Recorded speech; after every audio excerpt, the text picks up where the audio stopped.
easy to play with an intensity that they are unwilling to match. Anybody touch the ball, they get knocked out today. This is where we take our respect. I'm being got to know.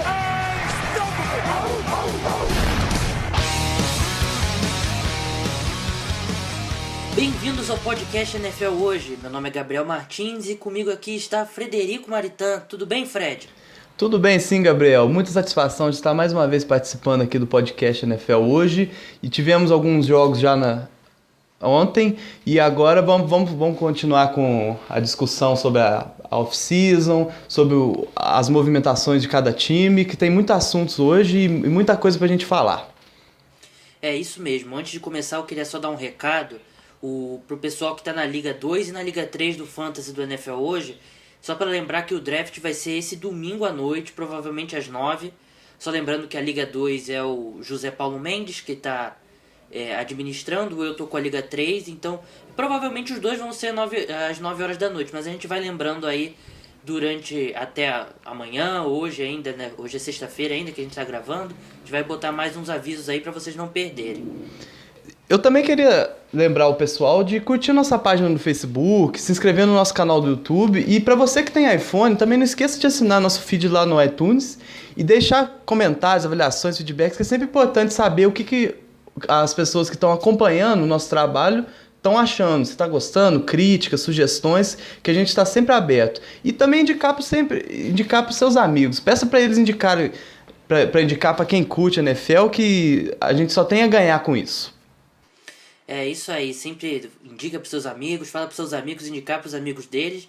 E isso é, a gente já está ali no iTunes, a gente já é um dos podcasts mais baixados de futebol americano no Brasil, então vamos continuar crescendo cada vez mais. Mas então vamos logo pro giro de notícias. Josh McCown vai mal e Johnny Manziel se destaca na partida dos Browns contra os Bills. Robert Griffin III sai machucado do jogo dos Redskins contra os Lions. Tim Tebow tem vaga no elenco dos Eagles quase garantido, diz ESPN. NFL Hoje elege o melhor jogador de cada uma das 32 equipes. Confira a lista completa. É isso aí, vamos começar pelo jogo que teve mais atenção ontem da quinta-feira, o Buffalo Bills e o Browns. O Buffalo Bills e o Cleveland Browns se enfrentaram nesta quinta-feira esperando resolver questões na posição de quarterback. Do lado dos Bills, Tyrod Taylor começou jogando pela primeira vez e foi bem. Já pelos Browns, algumas dúvidas podem estar surgindo. Josh McCown não foi nada bem e lançou 2 interceptações. Johnny Manziel entrou e teve bons momentos, inclusive um belo passe para touchdown. Ontem foi o jogo que passou, foi a primeira transmissão na ESPN aqui no Brasil, né, da pré-temporada da NFL, e é um jogo dos times que precisam de quarterbacks, né, o Buffalo Bills lá com Tyrod Taylor, o Matt Castle e Jay Manuel, e o Cleveland Browns com o Josh McCown e com o Johnny Manziel. O Tyrod Taylor foi, como o Fred falou, foi o primeiro jogo dele como titular. E eu gostei bastante do que eu vi do Tyrod Taylor. Ele é um quarterback muito móvel, muito rápido. Ele fez algumas jogadas ali com as pernas. Ele não forçou nada, ele teve uns bons passes ali, mas sem arriscar muito. E é o que vai ser a receita para os Bills, né? Lembrando que o novo coordenador ofensivo do Buffalo Bills é o Greg Roman, que era coordenador ofensivo do San Francisco 49ers, né? Ele que teve o ano do Super Bowl, foi o primeiro ano do Colin Kaepernick, que era o Greg Roman. Então você sabe que ele é um coordenador que sabe trabalhar com quarterbacks móveis. E eu acho que o Tyrod Taylor, ele se assegurou bastante ali. Eu não duvido nada, eu não lembro de ter lido, acho que o Rex Ryan ainda não falou sobre a próxima semana, mas o Tyrod Taylor deve continuar como titular, ele foi bem melhor que o E.J. Manuel. O E.J. Manuel, ele entrou no segundo tempo e cada vez que ele recebia a bola, ele parecia não sabia direito o que fazer com ela, ele indeciso no pocket, a movimentação dele, ele é um quarterback até móvel, mas ele dentro do pocket se movimentando muito mal. E acho que o Tyrod Taylor, se ele manter o nível que ele jogou nessa quinta-feira, eu acho que ele vai ser o titular mesmo lá em Buffalo.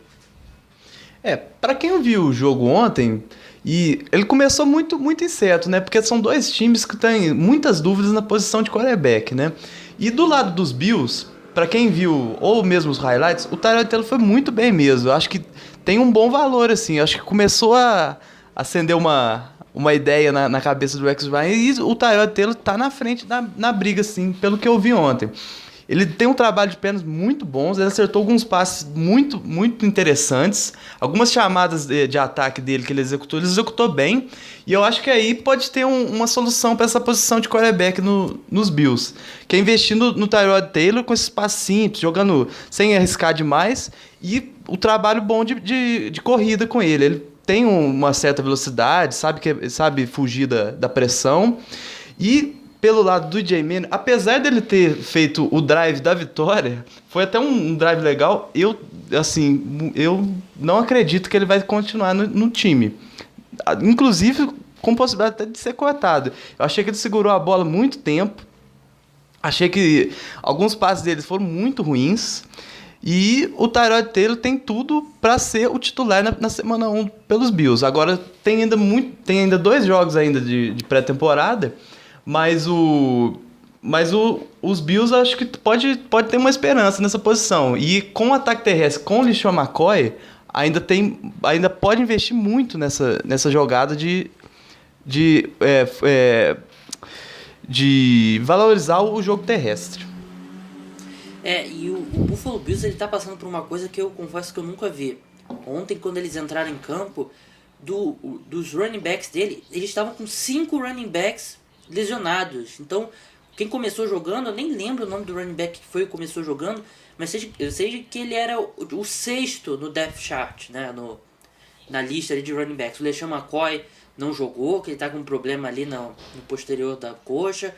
O Bryce Brown também não, e o Dixon também não. Então, e também não teve Sammy Watkins, não teve Percy Harvin, não teve Robert Woods. E mesmo assim o Tyrod Taylor foi bem, né? Então a tendência é quando todos esses nomes aí voltarem, acho que o Charles Clay também não esteve, então a tendência é o time melhorar. E só lembrando que o Matt Castle, né, que o Buffalo Bills adquiriu numa troca com o Minnesota Vikings, que era esperado ser o titular, ele nem jogou ontem, né? O Rex Ryan disse que queria ver bastante o Tyrod Taylor e bastante o E.J. Manuel. Na próxima semana acho que o Matt Castle vai ter a oportunidade dele, mas mostra que o Matt Castle parece que só um milagre para ele conseguir ser titular, e pode ser que ele não consiga nem se manter no elenco do Buffalo Bills aí para a temporada. Mas é como o Fred falou mesmo, o Tyrod Taylor, como ele é um quarterback veloz, ele possivelmente é um dos quarterbacks mais velozes aí da NFL. Ele com as jogadas de read option, ele até executou uma muito bem no jogo que eu lembro de cabeça. E com o LeSean McCoy, porque o time quando o LeSean McCoy voltar, a defesa tem que se preparar para parar o LeSean McCoy. Então vai sobrar bastante espaço pro Tyrod Taylor correr também com a bola. Então até para quem tá jogando fantasy,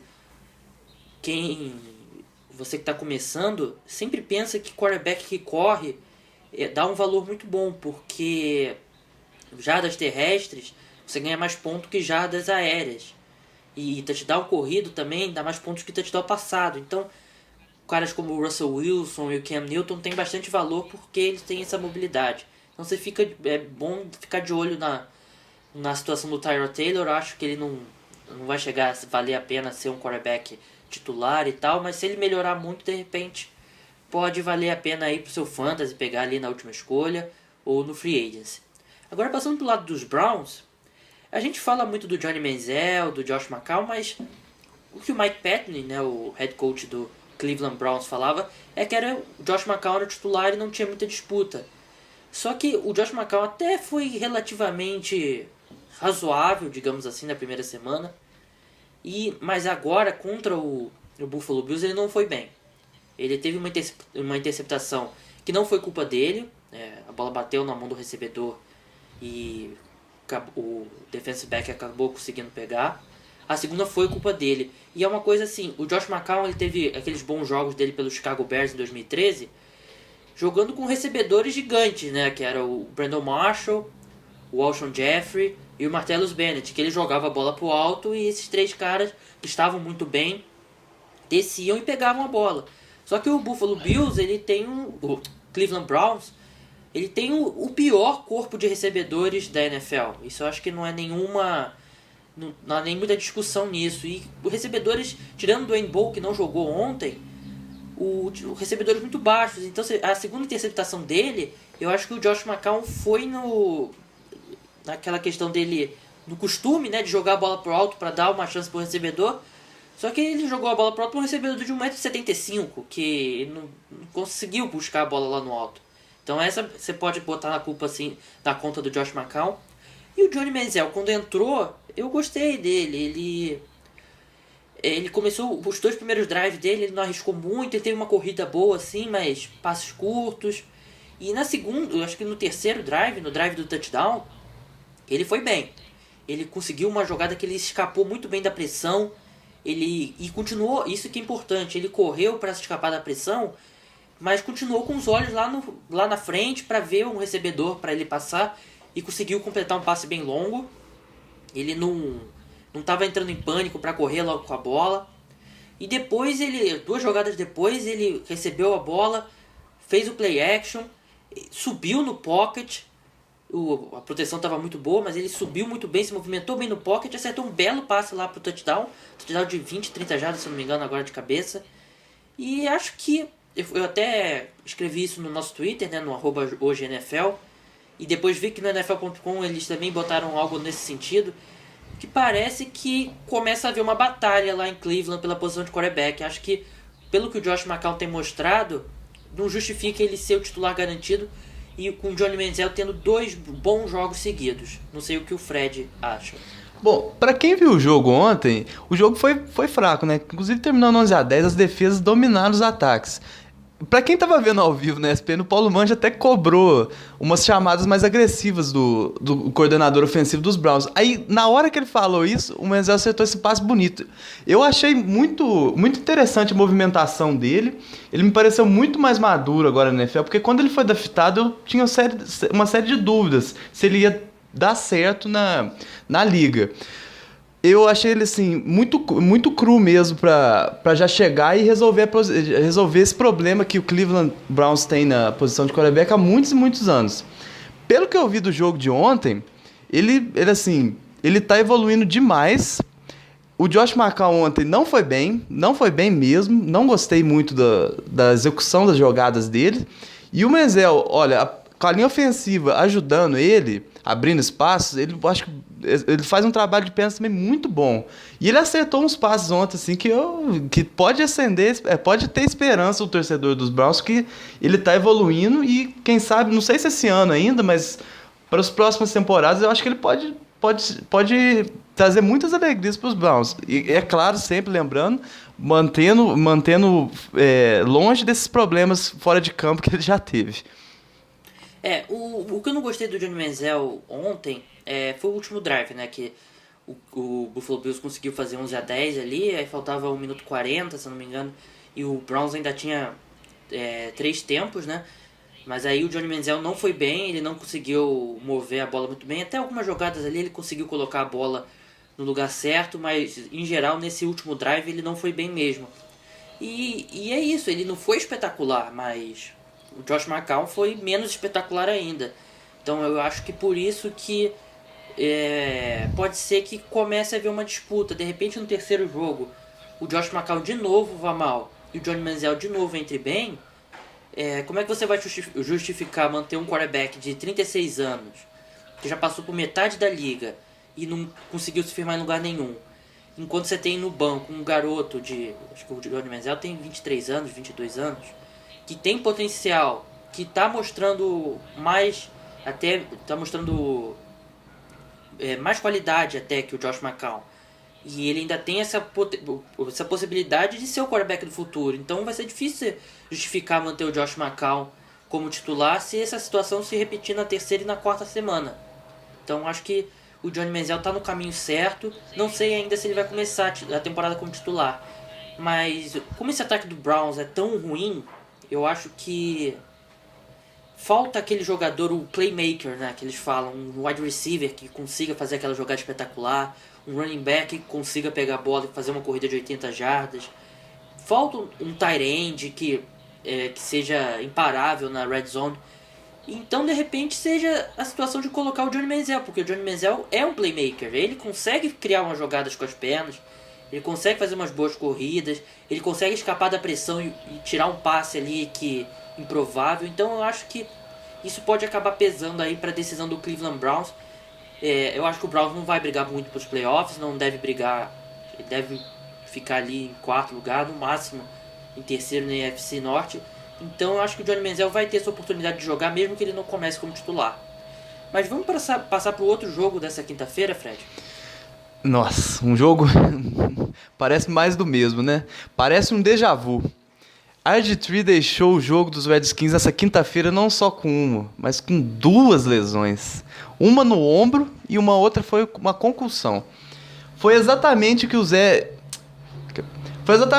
e o Zé conversaram no último podcast, né, o Gabriel? O Robert Griffin não sabe se proteger e acaba levando hits mais duros do que deveria, não é mesmo? Olha, eu tava assistindo o jogo dos Bills e dos Browns, né? Então eu só assisti agora no Sport Center americano nos melhores momentos. O RG3 levou uma surra nesse jogo.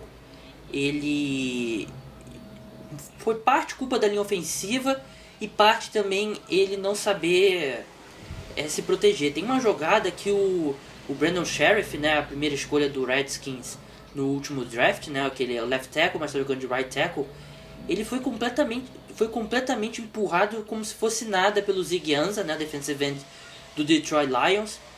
E o RG3 levando pressão de todo quanto é lado, tentando fazer a jogada mesmo assim e segurando a bola mais tempo que deveria.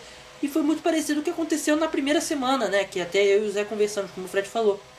O RG3 ele não sabe se proteger e é um problema dele desde 2012, quando ele entrou na liga. Nós estamos em 2015 e ele não consegue consertar isso. Então, até concordo com uma coisa que o Zé falou, parece mais que o ego dele, ele querer fazer as jogadas e ele se nega a querer se proteger. E aconteceu isso, ele teve uma lesão no ombro e parece que não é nada grave, mas ele teve que sair de campo.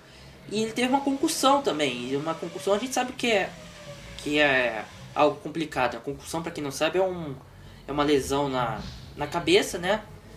Eu não sei exatamente, eu não sou especialista, mas me parece que é alguma coisa no cérebro que deixa o jogador... É semelhante quando um boxeador, um lutador de MMA leva um nocaute, mas acho que no caso do futebol americano, dependendo, é numa extensão menor. O RG3 ele demorou para se levantar até, se levantou o grog, e é um problema, porque ele vai passar pelo protocolo de concussão, né? E a gente já viu vários jogadores que tiveram uma concussão e foram desfalques na outra semana, porque eles não conseguiram passar por todo o protocolo para serem liberados. E o RG3 ele precisa jogar, ele precisa recuperar o ritmo dele. E eu acho que ele pode estar dando aí até espaço pro Kirk Cousins e o Colt McCoy, né? Porque eles entraram, os dois foram até bem, né? Quando entraram. É incrível, o RG3, ele tem que... Até a gente publicou um tempo atrás, Fred, não sei se você lembra uma matéria que a gente teve, que publicaram na ESPN, foi um treinador que não quis se identificar, né, na conversa com a ESPN, mas ele falou que o RG3 ele não conseguiria voltar a ser o quarterback que ele foi em 2012, porque ele, por causa do ego dele, ele não ia chegar ao fundo do poço, que é aquela hora que você chega, não, eu tenho que começar do zero e melhorar. Semelhante ao que aconteceu com o Johnny Manziel na última off-season. E você vê claramente que o RG3, ele não, eu acho que ele não percebe a situação que ele está. Ele pode ser que seja o último ano dele no Redskins, pode ser que o Redskins desista dele até no meio da temporada. E tu vê que ele dando entrevista falando que ele acha que ele é o melhor quarterback da NFL. Esse cara, ele é meio... não sei o que passa na cabeça dele. Pois é, às vezes parece que o RG3 vive num realismo fantástico, né? Que é um mundo só dele e ele acha que ele ainda é o calouro ofensivo do ano, como ele foi em 2012. Fred, rapidinho, um dos nossos leitores lá na página, até eu não lembro quem foi, ele deixou um comentário dizendo que o RG3 é o Paulo Henrique Ganso da NFL. Até a comparação é boa mesmo, né? Ah, exatamente, né? Porque olha, agora entrando na questão do jogo de ontem, pra quem viu, olha, a culpa, eu acho que eu não gosto de atribuir somente a ele, mas assim, todo mundo tem uma parcela de culpa nesse quadro dele que ele não consegue evoluir. Primeiro, ele próprio, que é o principal culpado, sim. Ele não consegue ficar saudável muito tempo. Aí que entra a parte do cuidado que o jogador tem que ter com ele próprio. Fazer uma preparação mais adequada. Hoje já tem jeito de prevenir lesões mais fáceis, ver como é que está o corpo do jogador, para que ele, na hora do jogo, ele consiga evitar esses problemas. E outra coisa, sobre a proteção que você acabou de falar, é impressionante mesmo como ele não consegue se proteger. Às vezes parece que ele não aceita o sec. E tem vezes que o quarterback tem que aceitar o sec, porque prejudica muito mais o ataque e corre esse risco dele machucar, como ele machucou ontem, mais uma vez. E a linha ofensiva ontem foi uma performance lamentável mesmo, sabe? Não pode deixar um quarterback que tem um histórico de lesões ficar levando pancada o tempo inteiro, porque pode acontecer essas coisas. E o principal ainda... O principal não, na verdade, mais um culpado é a comissão técnica, porque já sabe que ele tem esse só de lesões. A linha ofensiva não é dessa temporada dos Redskins, é patética, deixa os quarterbacks apanhando o tempo inteiro, não consegue abrir muito bem os espaços para os running backs, tanto que o Alfred Morris, acho que eu fico até com pena às vezes dele, porque ele tem que fazer o trabalho quase que todo sozinho naquele ataque.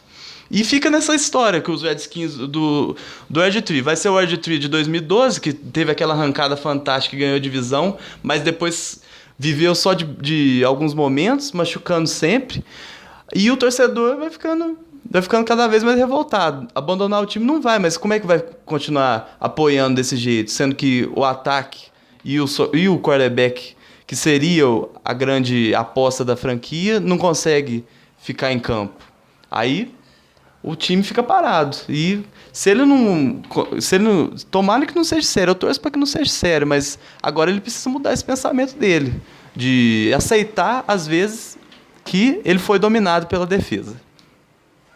Ele tem que aceitar que ele precisa evoluir, né? Porque você vê pela entrevista dele falando que ele sente que ele é o melhor quarterback da NFL. Você vê que é um cara que ele tá existe uma linha, né? Todo atleta profissional precisa ser confiante. Mas ele tá se iludindo, o RG3, falando uma coisa desse tipo. Isso obviamente não é verdade. Ele tem que botar os pés no chão. Eu acho que... Não sei, porque os Redskins, eles são uma das franquias que tem mais problemas administrativos, né? Uma confusão lá. Obviamente, desde o começo, eu posso falar isso agora porque desde o começo eu acreditava nisso.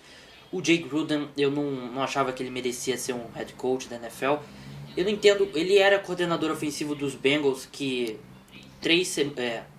em 3 anos seguidos chegou aos playoffs e perdeu no primeiro jogo do Wild Card Round. Perdeu com uma performance bizarra do ataque, indo sempre muito mal. Claro que é culpa do Jay Gruden e culpa do Andy Dalton. Mas era um cara que estava sendo cotado até para ser demitido do cargo de coordenador ofensivo. E não só ele não foi demitido, como ele foi contratado para ser head coach do Redskins. Então eu não concordo. Eu acho que, de repente, pro RG3 voltar a crescer na carreira, ele vai precisar ir para outro lugar mesmo. Não sei como é que vai ser o futuro dele em Washington. E voltando à linha ofensiva, se você for ver nome por nome, a linha ofensiva do Redskins não é ruim. Eles investiram uma escolha alta agora no Brandon Sheriff, que era um tackle considerado um dos melhores, quer dizer, era considerado o melhor do draft. Ele estava jogando de right tackle. E tem o Trent Williams também, que é um dos melhores left tackles da NFL. Então você vê que acho que o problema não é nem tanto o material humano da linha ofensiva. De repente é uma questão de esquema mesmo, de treinamento. E muito dos sacks também, muito da pressão que o RG3 recebe é realmente ele segurar muito tempo a bola, né? Às vezes ele tem que se livrar um pouco mais rápido. Até voltando ao Johnny Manziel, tem algumas jogadas ali que ele conseguiu ler a blitz e deu o passe curto. A bola saiu, ele deu um passo para trás e deu o passe curto. O RG3 não faz isso. Eu não sei, ele tenta às vezes escapar ali da pressão, tenta... Não sei, eu acho que o Johnny Manziel, ele mostra pro RG3 que por pior que tenha sido... É situação diferente, porque o RG3 teve um ano ótimo e depois teve problema com lesão e tal. O Johnny Manziel teve um ano péssimo, mas ele está mostrando que o quarterback tem como evoluir. Ele tem como evoluir nessas mesmas coisas que várias das coisas que o Johnny Manziel está evoluindo são que o RG3 precisa evoluir também. Então eu acho que ele tem que botar os pés no chão e reconhecer que ele precisa evoluir rápido. Mas vamos passar agora para... Agora que a gente acabou de falar dos jogos da quinta-feira, vamos passar para a próxima notícia, Fred? Sim, Gabriel. Depois de 2 anos, parece que voltaremos a ver Tim Tebow na temporada regular.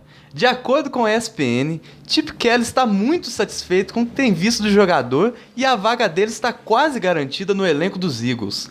Segundo a reportagem, somente se o quarterback cometer muitos erros no resto da pré-temporada, ele será cortado.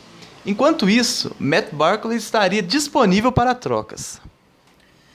No primeiro jogo aí dos Eagles contra os Colts na pré-temporada, o Sam Bradford não jogou, o Mark Sanchez começou jogando e foi relativamente mal, né? Aí entrou o Matt Barkley. Matt Barkley foi bem, né? Os números foram bons e parece que teve bons passes. E o Tim Tebow até correu bem com a bola e tal. Mas claramente ele ficou abaixo do Matt Barkley. Mas aí saiu essa notícia aí que o Chip Kelly tá bem animado aí com quem teve visto o Tim Tebow. Claramente o Tim Tebow melhorou como passador.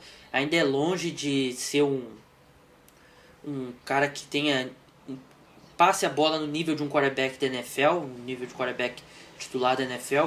Mas ele, com essa dimensão que ele abre de correr com a bola, parece que é isso que está chamando bastante atenção do Chip Kelly.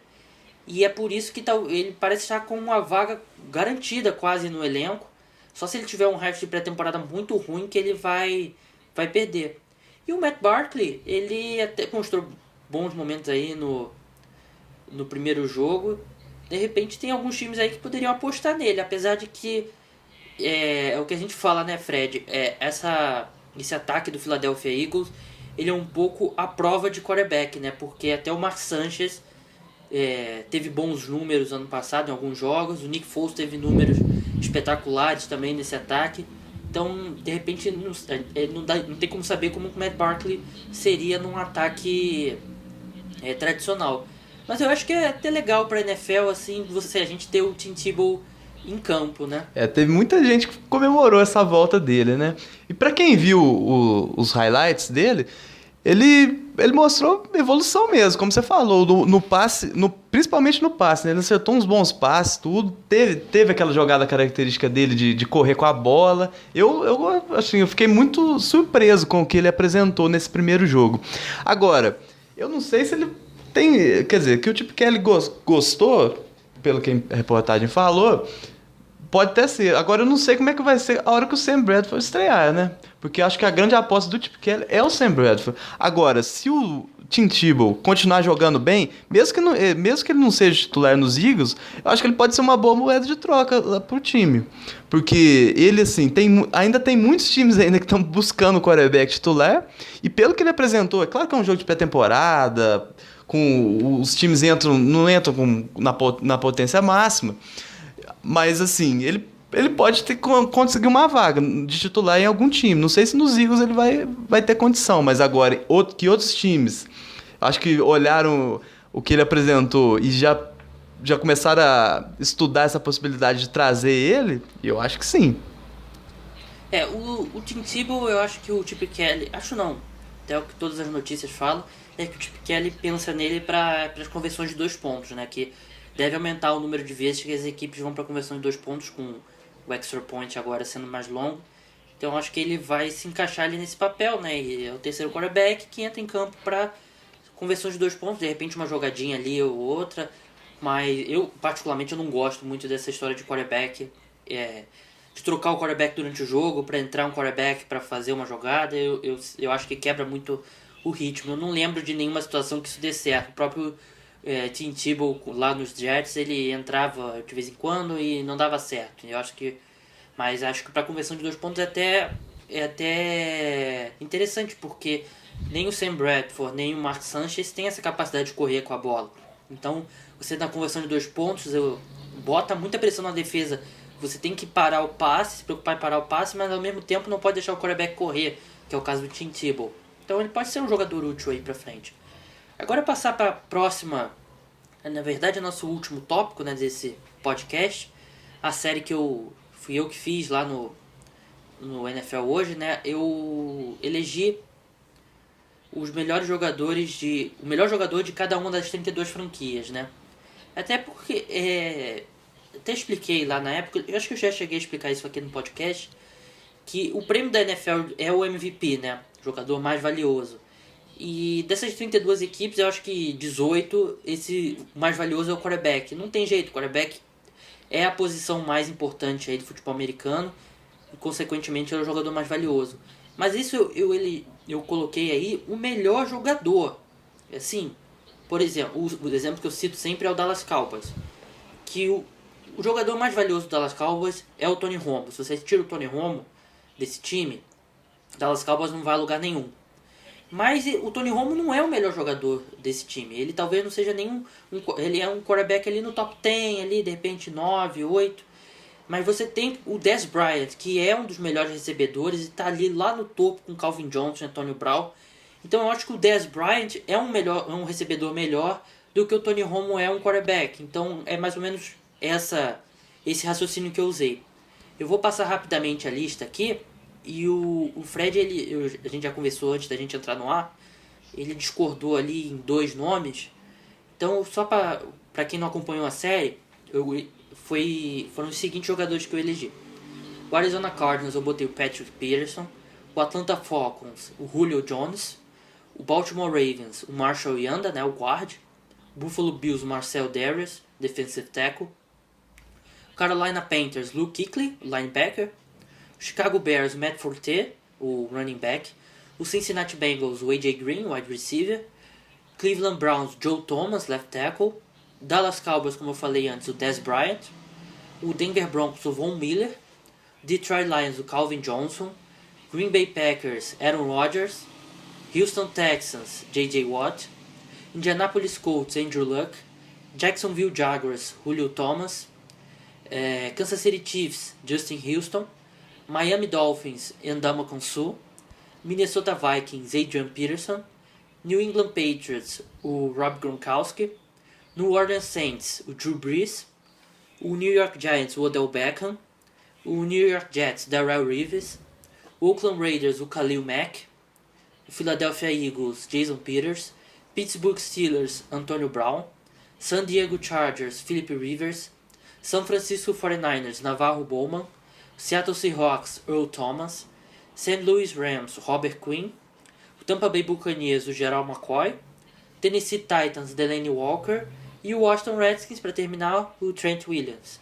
E desses nomes aí, quais são que você discordou, o Fred? Então, da lista dos 32 times aqui, é quase unanimidade os nomes. Na verdade, a maioria. Mas eu só discordei de 2 nomes, que é do Baltimore Ravens e no Buffalo Bills. No Baltimore Ravens, eu acho que o Terrell Suggs entra na discussão de melhor jogador do time. E no Buffalo Bills, essa é uma dúvida muito cruel, porque você pôs o Marcel Darius, mas o Mario Williams também eu acho que briga forte para ser o jogador mais importante desse time. Então, o Marshall Yanda, ele foi eleito o melhor guard ali pelo Pro Football Focus, né, em 2014. Se não me engano, ele foi o 5º melhor jogador da temporada pelas métricas dele, né, eles dão notas lá, é um sistema bem legal. Você que não conhece o Pro Football Focus, vale a pena conhecer. O Terrell Suggs, eu pensei também no Terrell Suggs, eu cheguei até a escrever o Terrell Suggs, mas depois eu tirei e botei o Marshall Yanda. O Terrell Suggs é um outside linebacker espetacular, ele já foi Defensive Player of the Year, mas eu acho que o Marshall Yanda, ele tá no momento um pouco melhor que o Terrell Suggs. Agora o Buffalo Bills é quase um cara coroa, Marcel Darius ou Mario Williams. O que me pesou no final é que eu acho que é mais, quer dizer, são 2 jogadores únicos na NFL, mas eu acho que o Marcel Darius é mais importante, porque é muito difícil você encontrar um defensive tackle que seja bom parando a corrida e consiga também chegar ao quarterback e conseguir sacks. Eu acho que o Marcel Darius ele só fica atrás ali em defensive tackle no esquema 4-3, ele só fica atrás do Ndamukong Suh e do Gerald McCoy. O Mario Williams também é um defensive end espetacular, foi primeira escolha do draft alguns anos atrás lá no Houston Texans. Ele também é importantíssimo ali, é um jogador espetacular, é um dos melhores, se não for o melhor defensive end no esquema 4-3. Então, acho que o Fred tem razão, também poderia, esses dois nomes que ele citou poderiam estar também, principalmente no Buffalo Bills. Eu acho que era uma questão de cara ou coroa, ali Marcel Darius ou Mario Williams. E deixa eu perguntar uma pergunta um pouco difícil pro Fred, né? Eu não preparei ele antes de perguntar, eu acho que de repente eu tô colocando ele no fogo aqui, peço desculpa já. Você concordou com a escolha do Houston Texans? Olha, Gabriel, eu nunca fiquei tão surpreso desde que eu acompanho a NFL numa escolha assim de uma lista de um melhor jogador. Eu acho que o Houston Texans tinha muitas opções para você poder escolher, e eu acho que eu não concordo com essa escolha do J.J. Watt como o melhor jogador do time. Não consigo entender. Teve alguns times que era tão óbvio que eu ficava até... Não tinha muito o que escrever, por exemplo, Indianapolis Colts, Andrew Luck, Houston Texans, J.J. Watt, Green Bay Packers, Aaron Rodgers. Então eram algumas que eram bem óbvias, assim, mas algumas foram bem difíceis. Algumas negativamente, por exemplo, o Tennessee Titans foi complicado. Eu cheguei a pensar em botar o Marcus Mariota, porque o elenco deles realmente não tem muita opção. E o Delanie Walker é um bom tight end, ele até... O pessoal esquece um pouco dele na hora de falar dos melhores tight ends aí da NFL, mas ele é um bom tight end, ficou bastante tempo atrás do Vernon Davis lá no 49ers, acabei escolhendo ele. O Seattle Seahawks, que tinha 8 nomes que brigariam para ser o melhor aí em vários times, e também lembro do Denver Broncos, que eu fiquei numa dúvida bem grande entre o Von Miller e o Demaryius Thomas, mas pela posição do Von Miller, né, pass rusher, eu acho que é mais importante que de recebedor. Eu acabei selecionando ele. Fred, a gente já chegou aqui ao fim do nosso podcast. Você tem mais alguma coisa que você gostaria de dizer antes da gente encerrar? Sobre essa lista, eu achei ficou uma lista muito interessante, e tem uns nomes aqui que são unanimidades mesmo, não tem nem discussão. Agora, como você falou mesmo, tem alguns times que é muito difícil também, que eu gostaria de citar os Patriots, né, porque você pôs o Gronkowski, mas a gente fica muito em dúvida se põe ele ou se põe o Tom Brady, né. E também deixa eu ver aqui, tem alguns times aqui também que é difícil achar, inclusive, talento, né? Como você falou, do Tennessee Titans, o Jaguars também, acho que o Julius Thomas salvou a sua lista. E acho que é só isso mesmo. Bem, queria agradecer a todos que estão ouvindo, só lembrando para seguir lá a gente no Twitter, né? O @hojeNFL. Manda seu reply lá falando o que você achou do podcast. Também pode me seguir no Twitter, o meu Twitter é o @gmoreiramartins. Não esqueçam de curtir a nossa página na NFL Hoje. Indique para seus amigos, fala para seus amigos indicarem para os amigos dele. E vamos fazer essa página crescer cada vez mais. A gente superou todas as nossas expectativas, o crescimento da página até agora. A temporada regular nem começou ainda. O podcast também está com números ótimos já. Mas continue indicando, avalie a gente lá no SoundCloud, no iTunes, no YouTube. Deixa comentário, curte lá a gente para ajudar a crescer cada vez mais. Bem, meu nome é Gabriel Martins, você esteve comigo e com o Frederico Maritan. Na segunda ou na terça a gente vai estar voltando com o podcast. A gente vai avisar você. Até a próxima. Tchau!